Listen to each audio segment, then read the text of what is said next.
Part of communicating through a design is creating clear relationships. This is useful when we want to note recurring types of information, categories of information, content that is at the same level of our visual hierarchy, and when we want to draw connections between content. There are three main ways that we can create relationships between content: repetition, alignment, and proximity. Repetition of design elements, either singularly or together, is one of the fastest ways to relate elements.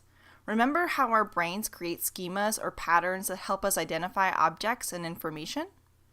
Repetition helps to form these schemas as we come to associate a certain type of information with a certain design. On a simple level, this could just be repeating a certain color whenever you present a keyword in a slide deck, or repeating a certain font and certain font size to signify your headings in a document. On a more complex level, it could be the repetition of a composition, like how in this course, all of the principals have a design that has a large number, a teal background, and a similar font treatment. Repetition of sizes and shapes also helps us note which content is at different levels of your visual hierarchy. Alignment also helps us figure out which elements are related. When we align objects or text, it automatically signals to our brain that those things go together.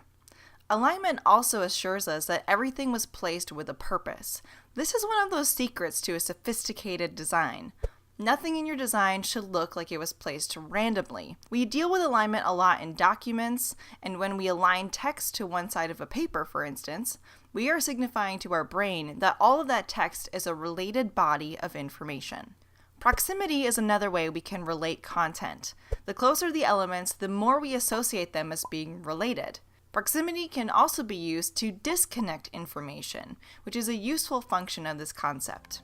In this module, we're going to take a more in-depth look at repetition, alignment, and proximity, and learn how adding these elements to our designs can help create relationships and connections between our content.